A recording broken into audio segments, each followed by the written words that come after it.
alhamdulillahi rabbil alamin. Bamanan André. Koroba bonanga folan. Ko chugudi. Wa mela tanu. Ko bamana kanga ke kan officiel côté. Entendez que c'est ça. Bo iwaro kanguina. Ah. Nekla jamana de ma fendo fam. Ah. Sabula ne jatimna ke. Nam. Quand il a wuli on dama kama. Aha. Dien tabolo de bi jatemina. Aha. Wasa ni dien ka se ka bonjon kalama. Nam. Oh ni ko sisa ko ka ke bona kan. Oh anga demisene munu kalan ke ka se fo kisa do mamna ke chugudi. Amu bla ko feke. Amu bla krefe. Oh lubna wati joli tatuguni ka kando ka bona kala. Ah, question. Oui, question. Oh ne fait. Ah. Kango nye jate processus lu tabolo do akanga boloda chuko do la mima to am se ka bo don moti balika bo kango na fi bo so kono chuko mina Sikatola. aw avec don ni Aywa. ne akilla jate mina karate ni mo ya famuti ubi mbanga imba nga ni ko sisan ko ni ko amaye jamana waro kono nulu fi ka kamunta ba damne dukuma folo Nam. misali wuranda bora to kana chugo mna nyoye ulu anglais d'etat o wadam ne kalona doni ka do kalana ka kalan sinzaka o jamana de famba fana mina famu chugo la Tubaraka. organisna baliga bo akon ne akilla bamana ngangoi mo ka famu ka foko mali doronte abi lawle pour que ani dien ka se ka bonyo kalama Tubaraka. awo Courant Java.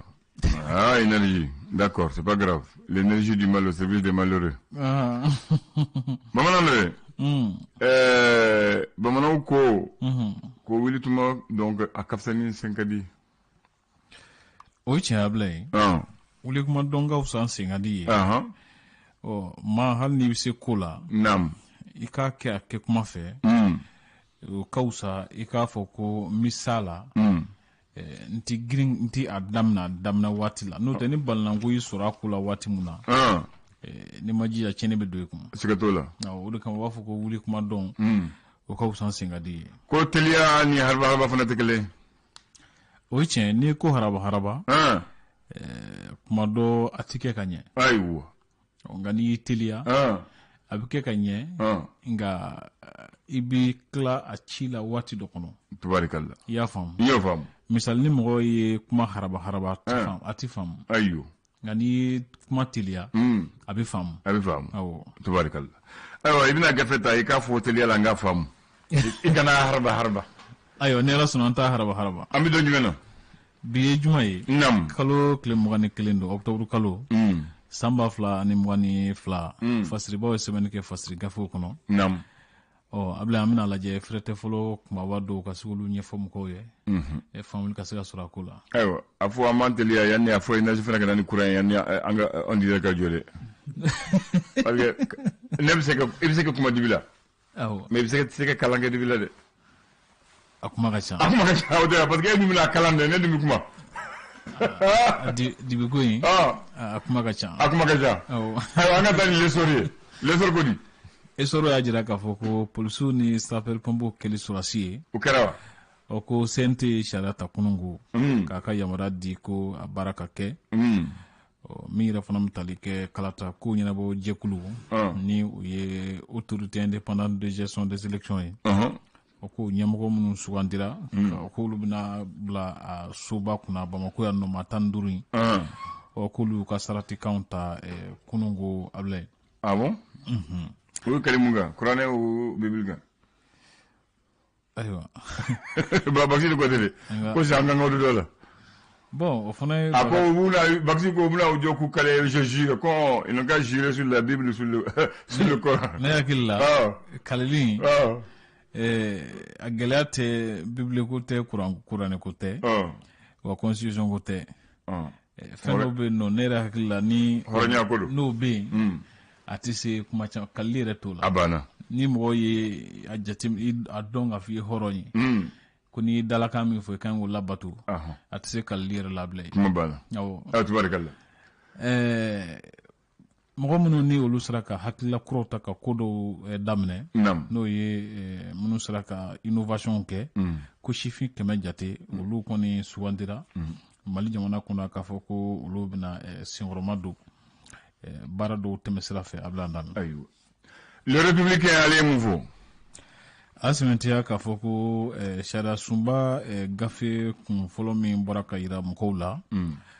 min bɛ tali kɛ Mali kunnafonidilaw ko olu fana y'u ka fɔkafilaw kɛ minnu ni bɛ se ka fara gafe kɔnɔ kuma kan ka yɛlɛma dɔw don gafe kɔnɔ kuma dɔw la ka ɲɛsin kunnafonidilaw ma kɛrɛnkɛrɛnnenya na maître Muntaka Tall ale y'a sɛmɛntiya k'a fɔ ko sariya sunba min b'an bolo bi wo kura min tali ko baara bɛ senna o Ablaye k'a bɛ kɛ ni an ko k'a ka kɛ min ye k'a bɛ k'o de ye o kɔfɛ an ka ndolaci tɔn ta la ka se ka don farafina ndolaci tɔn ka ɲɔgɔn kunbɛba min bɛ wele ko Ligue des champions kulu ka ɲɔgɔn kunbɛ hukumu kɔnɔ n'o ye phase de poule ye Abdulaye Andani Djibril Dramé ale kɔni ye jalaki bi fédération malienne de football ni senkɔrɔma donbaw n'o ye supporters ni club ɲɛmɔgɔw yɛrɛ kan ka sababu kɛ ko fiɲɛ bɛ olu la ka kɛ ni Djibril Traoré ka ɲɛfɔliw ye républicain kɔnɔ a sɛbɛnciyalen don a fana k'a fɔ ko CNT mɔgɔw bɛɛ lajɛlen kɔni yamaruya di ma kelen ma sɔrɔ min ko ko ale ma jɛn ni a ye k'a fɔ ko polisiw ni sapeur pompiers ka kɛ sɔrɔsiw ye Ablaye. Donc kuma fɔra banna ne jumɛn l'indicateur de nouveau ale y'a sɛmɛntiya k'a fɔ ko Comatex ka baara daminɛli min kun fɔra Abdulaye Andani ko waati minnu fɔra olu bɛɛ tɛmɛna wa ko maa yɛrɛ t'a dɔn a bɛ kɛ kuma min na bilen o kɔfɛ sa ko sariya sunba kura gafe min dilanna kun fɔlɔ ye ko a kuma sigida 31 na ko jamanadenw kɛlen don k'u hakilila di a kan ne ma fili u bɛ ɲɛfɔli kɛ kanko in de kan Ablaye. Gawo k'olu kun ye waati min fɔ jamana marabagaw ye k'a fɔ fɛɛrɛ jɔnjɔn ka tigɛ walasa ka se ka dugu ni dugukɔnɔmɔgɔw ni bolofɛnw lakana k'o bɛ ban bi juma kulu min fana cakɛda min bɛ wele ko Central Albatros Energy ko baarakɛlaw bɛna funu baara la k'a daminɛ kalo in tile 31 ni octobre kalo in ye fasiriba sɛmɛntiya fana k'a fɔ ko point G i b'a ye k'a fɔ baarakɛlaw kuma fɛ ka u funu baara la yen nɔ fasiriba kɔni y'a sɛmɛntiya k'a fɔ ko ɲɛmaa ba n'o ye directeur général ye ale ye ɲɛfɔli dɔw kɛ indicateur de renouveau kɔnɔ sariya sunba gafe kura in hukumu kɔnɔ i b'a ye k'a fɔ ko kunnafonidilaw bɛ labɛn na u ka soba n'o ye maison de la presse ye ka fɛɛrɛ ni dabaliw ta ka kulu dɔ sigi min bɛna baara kɛ an ka laɲiniw kan a ko hukumu kɔnɔ i b'a ye fana k'a fɔ ko marabolo kura minnu ni mara kama bɔ hukumu kɔnɔna na ɲɛmɔgɔso kura minnu kan ka sugandi n'o ye cercles ni arrondissements ye ko jamana marabagaw y'a layidu di k'a fɔ ko bɛɛ lajɛlen sen bɛna don a ko la wa ko bɛɛ lajɛlen ka hakililaw minnu ka ɲi k'olu bɛ taa ka don ba la. Les Échos welewele ko polisiw kɛli ni sapeur pompiers kɛli sɔrɔsi ye ko CNT mɔgɔ 111 olu y'u ka yamaruya di mɔgɔ si ma sɔrɔ min ko ayi wa ko mɔgɔ si ma sɔrɔ min fana y'i yɛrɛ minɛ Ablaye. Alahu akbar donc bɛɛ fɛla don ko a kɛra bɛɛ fɛla ye Ablaye min yɛrɛ fana bɛ tali kɛ RAPAF ani PMI Mali ko olu kɔni ye dɛmɛ don npogotigini 21 jate ma k'u kalan musakaw kɛli sɛgɛsɛgɛli minnu kan ka kɛ n'o ye audit ye k'u kalan o nafa la ani u bɛ se ka kɛ cogo minnu na ka ɲɛfɔliw fana kɛ o baara taabolo bɛɛ lajɛlen kan kalan ko taabolo kura min bɛ wele ko module scolaire Zurukoro ko Orange Mali ka fondation n'o y'u ka baɲumankɛ kulu ye ko b'a la ka senkɔrɔmadon ta ka ɲɛsin dɛsɛbaatɔw ma o baara ninnu siratigɛ la Abdulaye Andani. Naam. L'indépendant a sɛmɛntiya k'a fɔ ko Washington ni ka fɔ cogo wɛrɛ la Amerika jamana ɲɛmɔgɔw ko olu ni Rusi jamana ɲɛmɔgɔw ka hakililaw kɔni ma taa sira kelen fɛ Mali ka lahala kan o don diɲɛtɔma ka lakanakulu ka lajɛrɛ sen fɛ sabula ko Amerika jamana ɲɛmɔgɔ y'a sɛmɛntiya k'a fɔ ko Wagner ko kelen do ka ben sebe la wala le bla kɔfɛ min yɛrɛ fana tali kɛ irisi jamana ɲɛmɔgɔw kɔni asimentia ka fɔ ko diɲɛ fana tɛ se ka ni min ye o de k'a fɔ ko nanzaraw ka kulu n'o ye Occident ye o k'olu b'a la ka hakina fɔ u fa tiɲɛ de ye Mali ye k'o fana tɛ bɛn o kɔfɛ CNT ka lajɛrɛba min kɛra kunungo o ko n'u ye polisiw ni sapeur-pompiers kɔni kɛ sɔrɔsi ye o ko bɛna kɛ sababu ye ka camanba fara sɔrɔsiw ka jamakulu kan Ablaye. Tubarikali. Mali d'aujourd'hui. Ale kumanen don an ka sirakow kan siraw bɛ dilan jateminɛ minnu kan ka kɛ ko hukumu kɔnɔna na sira baara sira la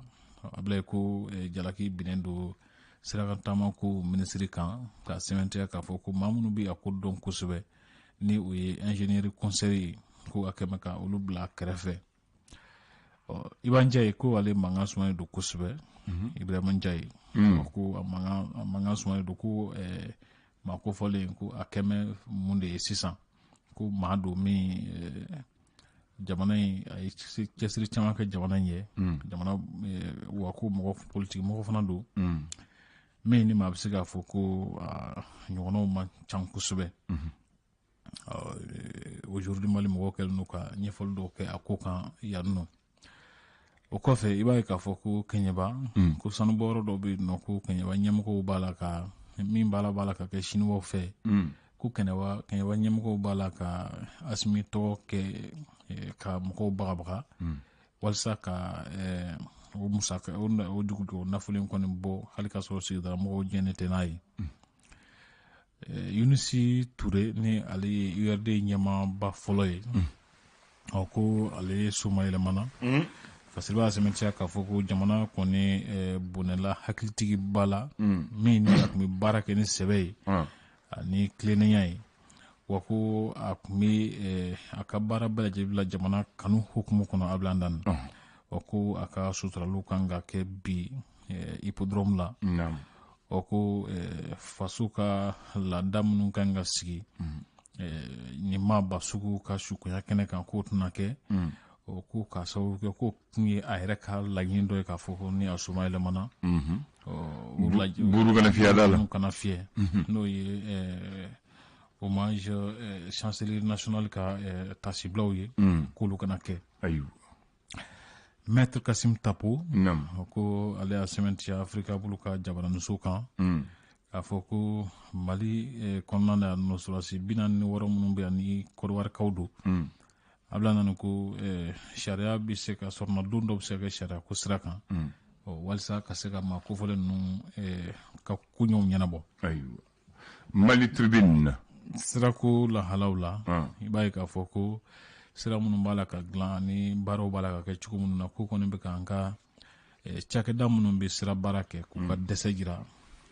nin baara dɔnniya yɛrɛ taabolo la Ablaye Banɲagara ko halisa ko gɛlɛyaw ni tiɲɛniw ni mɔgɔfagaw olu b'a la ka taa ɲɛ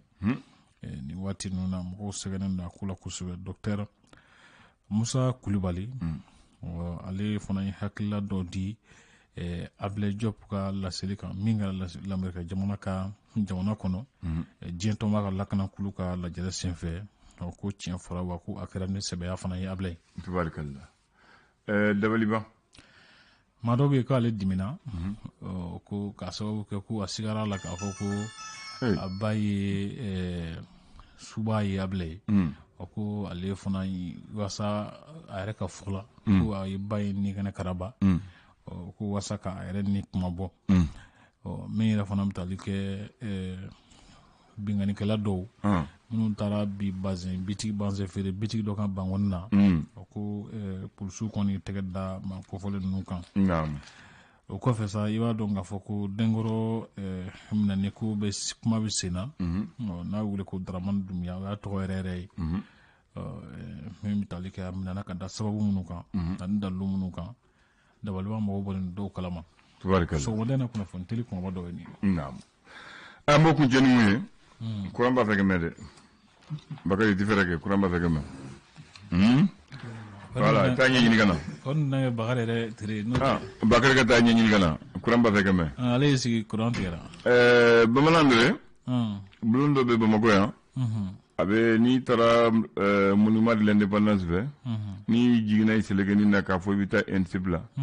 o bulon ba nin a tɔgɔ ye l'avenue du 22 octobre 46 sini ça serait 22 octobre 2022 donc o bulon nin a tɔgɔ dalen don mun kama ISRDA parti kɔrɔ mun taara ni anw ye hɔrɔnya t'a la olu ka bangedon de ye 22 octobre 46 sini o ye 22 octobre ye bi ye 21 de ye mais comme sini ye 22 ye comme on s'est revu que on b'o date de ta donc mardi 22 octobre 46 il y a eu la naissance de l'Union soudanaise RDA section Mali et parti saba o de fusionné ka fara ɲɔgɔn kan k'a fɔ ka kɛ carte belebeleba ye pour que ka wuli ka jo kɛ pour que jamana bɛ se k'a ka hɔrɔnya sɔrɔ indépendance sɔrɔ donc maintenant parti sabani o ye jumɛn ye le parti démocratique soudanais u b'a fɔ PDS ale parti bangena le 7 janvier 46 ale ka ɲɛmaa ye Pierre Morley ye parti filanan o ye le parti progressiste soudanais PSP créé le 13 février 46 par Phil Dabo Sissoko parti sabanan o de ye parti fɔlɔ ye o ye le bloc soudanais créé par Mamadou Konaté Sédhiou Traoré et Modibo Keïta en 1945 o parti sabanan de sɔnna ka fara ɲɔgɔn kan k'a kɛ kuluba ye k'a kɛ l'Union soudanaise RDA kɔrɔ ko Soudan jamakulu minnu farala ɲɔgɔn kan donc ils ont pris le nom de l'Union soudanaise et RDA Mali donc o ye ko u ka baara ye jumɛn ka farafinna kɛ kelen ye ka kɛlɛ kɛ Mali ye pour que an ka se ka an hɔrɔnya sɔrɔ pour que an ka yɛrɛ ta donc o de kama olu ka permanence du parti Haut Conseil de collectivité bɛ yɔrɔ min na olu de y'a jɔ n'u ka wɔsiji ye investissement humain o soni parti denw ani malidenw olu taara bogo baara ka biriki gosi ka so jɔ k'a sɔrɔ saraba d'u ma ko investissement humain u b'a kɛ jamana ye k'a kɛ jamana ye donc o so ye olu ta ye n'i taara ɲɛfɛ dɔɔni i b'a sɔrɔ Mamadou Konaté école b'a tɔgɔ la Mamadou Konaté c'est le père fondateur de l'ISRD n'i taara ɲɛfɛ INSP bɛ yɔrɔ min na c'est l'école du parti olu ka école parti don u ka politique tɔndɔnba tun bɛ kalan kɛ o yɔrɔ de la donc o de yɛlɛmana ka kɛ INSP ye INSP donc o de kama o ye bolonin ta donc permanent du parti l'école Mamadou Konaté l'école du parti donc u ye bolon da l'avenue du 22 octobre 46 parti yɛrɛ sigi don parti sigi don parti bange don donc an b'a fɛ k'o de fɔ mɔgɔw ye donc o boloni ale ni an ka Mali histoire de bɛ ɲɔgɔn na ale ni ISRDA de bɛ ɲɔgɔn na ISRDA sisan kɛlɛ kɛra la Beja bɔra la PDS bɔra la finalement u ko bɛ fara ɲɔgɔn kan u yan'a kɛ u ka kɛ ISRDA u ko IMSRDA maintenant o de bɛ sisan o fana kuma cayara n'o ye parce que hakili la yɛlɛma dɔw fana bɛ ka don o ko la tuguni u b'a la k'a kɛ RDA Mali ye hali k'a sɔrɔ ɲɔgɔn faamuya ma sɔrɔ a ko la fɔlɔ sabula tɔn fan dɔ fana fununen don o ko la fɔlɔ tuguni awɔ n'o tɛ gafew kan sisan RDA Mali ko de bɛ ka fɔ an ye sisan RDA Mali ayiwa tubarikala nka o n'a ta bɛɛ an b'a fɔ ko nin ye tɔnkɔrɔ ye u k'a ɲini ka bɛn a la mankan kana bɔ a la siga t'o la maaba minnu ye tɔn in sigi u ka tila ka Mali ka yɛrɛma hɔrɔnya d'a ma n'u bɛɛ ko olu ka hakilila fila t'olu la u ka ɲɔgɔn faama ko la siga t'o la an b'u bɛɛ fo hali gafe min bɛ bolo l'essor o ye olu ka gafe de ye olu de y'a créé i y'a fɔ ten olu ka fɛn bɛɛ tun b'u bolo u kun ka kegu et puis u sɔmi kun ka jan kosɛbɛ siga t'o la u kun bɛ fɛn caman natɔ yɔrɔ jan o de kama an b'u fo ayiwa Rakitala b'u la ni fo ka taa se Sanji Mahamana Alassane Haidara Daba Jawara fana nana ko la sisan an b'u bɛɛ fo tubarikala ani Madame Sanji fana bɛ yen Madame Sanji fana bɛ yen Chateau an b'u bɛɛ fo tubarikala ku joyeux anniversaire o tɛ yan o don merci à eux